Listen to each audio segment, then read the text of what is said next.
लेकिन इससे कोई फर्क नहीं नहीं, पड़ता। नहीं, नहीं, एक मिनट सुनिए, ये बहुत ही सांप बिच्छू का खेल है और चूहे बिल्ली का। क्या नरेंद्र मोदी को इस बात की आशंका है, क्योंकि ये देखिए, इनको ये मालूम था कि उत्तर प्रदेश की स्थिति क्या होने वाली है, तो इन्होंने प्रेस कॉन्फ्रेंस अखिलेश यादव के साथ किया। राहुल गांधी के साथ इनका कोई प्रेस कॉन्फ्रेंस नहीं हुआ, आप ध्यान रहे। पेरोल पे आने के बाद राहुल ने इनसे दूरी बना करके रखी। इनको मालूम था कि ये स्वाति मालीवाल का जो इशू हुआ है उससे इनके साथ बैठना हमारे लिए नुकसानदेह हो जाएगा, तो राहुल ने अपनी दूरी बना ली। लेकिन अखिलेश ने थोड़ा ये लिया कि उत्तर प्रदेश में स्वाति मालीवाल का कुछ नहीं चलने वाला है, तो हम यहां रिस्क ले सकते हैं।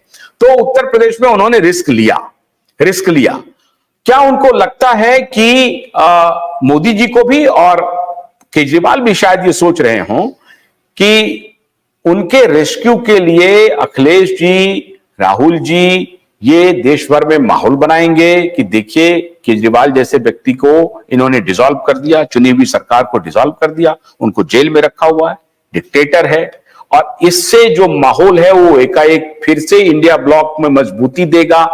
तो पहले तो ये सोच रहे होंगे केजरीवाल कि अगर मुझे यहां सीटें मिल जाती हैं, 2-3 भी सीटें मिल जाती हैं दिल्ली में, और पंजाब में अगर हम टैली को बढ़ा लेते हैं, तब तो हमको डिसॉल्व करे तो ज्यादा अच्छा रहेगा, क्योंकि उनको पता चलेगा कि भाई केजरीवाल को सीटें आई इसीलिए उन्होंने डिसॉल्व किया। लेकिन अब जनता ने उनको रिजेक्ट कर दिया है, तो बैकफुट पर तो आ गए हैं केजरीवाल। लेकिन अभी भी नरेंद्र मोदी के इस शंका का फायदा केजरीवाल उठा रहे हैं कि शायद मोदी ये सोच रहे होंगे कि अगर इनकी सरकार को हमने डिसॉल्व किया तो ये लोग इंडिया ब्लॉक वाले इसको राष्ट्रीय मुद्दा बना करके घूमेंगे और उसका कुछ लाभ मिलेगा। आपको लगता है ऐसा होगा? देखिए, विपक्ष जो है इंडी गठबंधन, वो तो मोदी कोई भी फैसला ले ले उसके खिलाफ वो बहुत जोर शोर से आवाज उठाते हैं, उसमें कोई धक्का। लेकिन आप एक चीज पे गौर करेंगे कि पंजाब का जो रिजल्ट है, 7 सीटें कांग्रेस पार्टी लाई है और 3 सीटें आम आदमी पार्टी लाई है, और भारतीय जनता पार्टी को 0। तो लड़ाई किसके बीच में है? आम आदमी पार्टी और कांग्रेस पार्टी। तो कांग्रेस पार्टी तो सोचेगी ये जितना जल्दी खत्म हो जाए केजरीवाल, कम से कम एक सरकार पंजाब का उनके पास अगले इलेक्शन में आने का उम्मीद है, और दिल्ली में भी उनको पुनर्रिसर्जेंस करने का मौका नहीं। तो आप क्या कह रहे हैं कि कांग्रेस के जो अंदरूनी रणनीतिकार हैं वो भारतीय जनता पार्टी के साथ बैकडोर चैनल ओपन है और उनकी प्लानिंग चल रही है कि साहब इनको खत्म करो? ध्रुव जी, एक मिनट, ध्रुव जी से पूछते हैं। ध्रुव जी, क्या कांग्रेस का जो बहुत सारे जो पर्दे के पीछे जो रणनीतिकार होते हैं, वो उनका backdoor channel Bharatiya Janata party के साथ भी ओपन है क्या कि साहब इसको पहले आप खत्म करो, ये हमारे कबाब में हड्डी बना हुआ है, इसको खत्म करो? तो क्या ऐसा हो सकता है कि अंदर खाने कांग्रेस जो है वो बीजेपी के संपर्क में हो केजरीवाल के मुद्दे पर?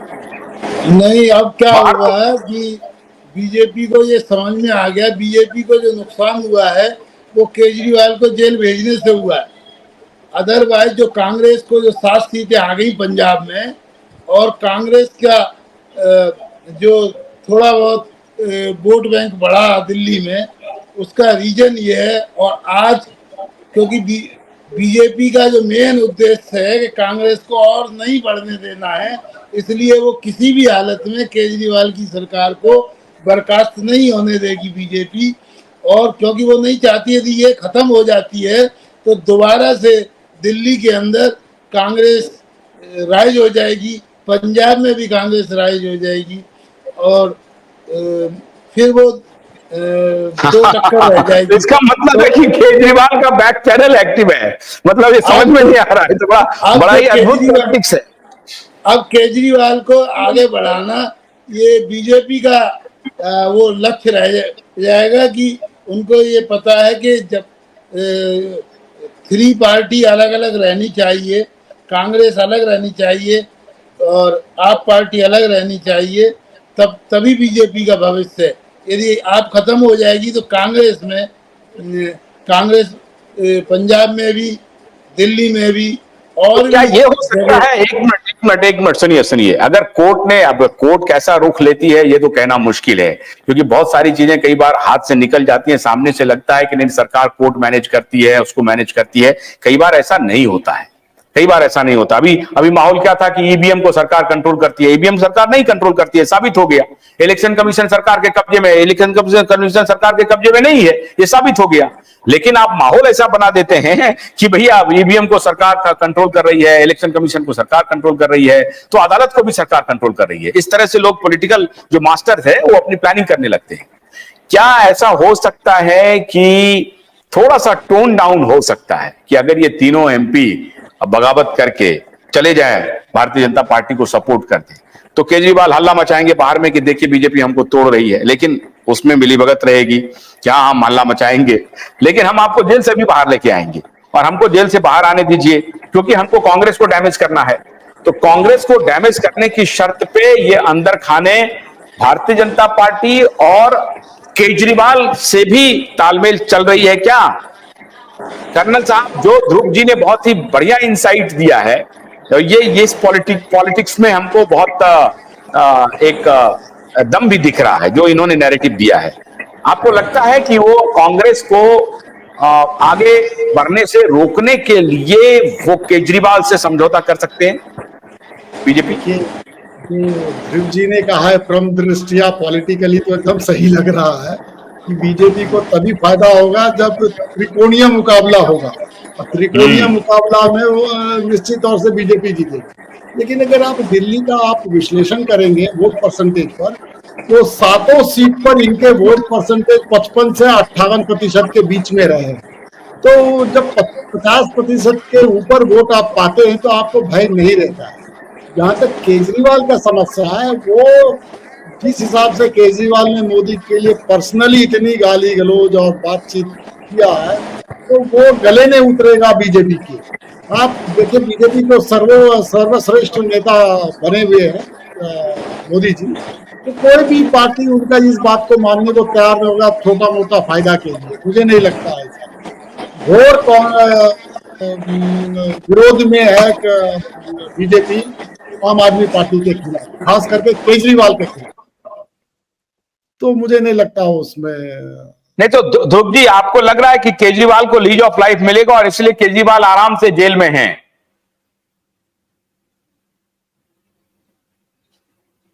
अनम्यूट कीजिए ध्रुव जी।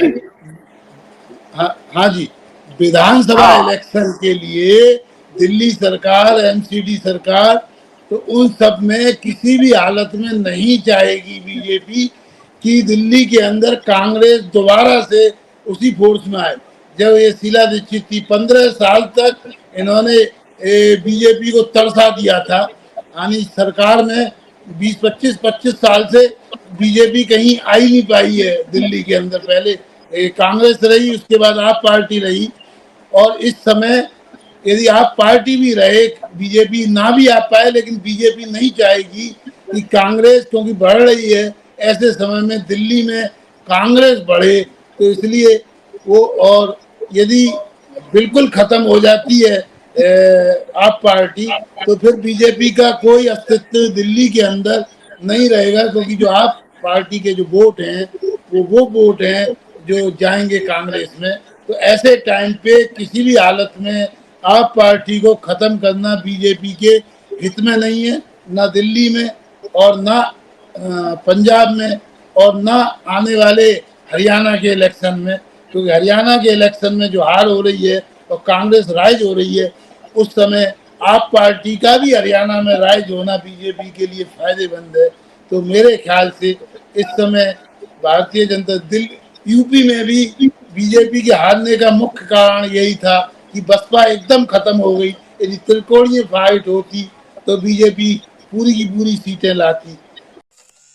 गन्ने की कड़ी बुनियाद, जिसे मराठी में खुड़किया और कुछ उत्तर भारत के क्षेत्रों में खुटकी भी कहा जाता है, उसे केवल भोलानाथ का 2-in-1 बैटरी ऑपरेटेड हार्वेस्टर कम ब्रश कटर आसानी से और बिना रुकावट के काट सकता है।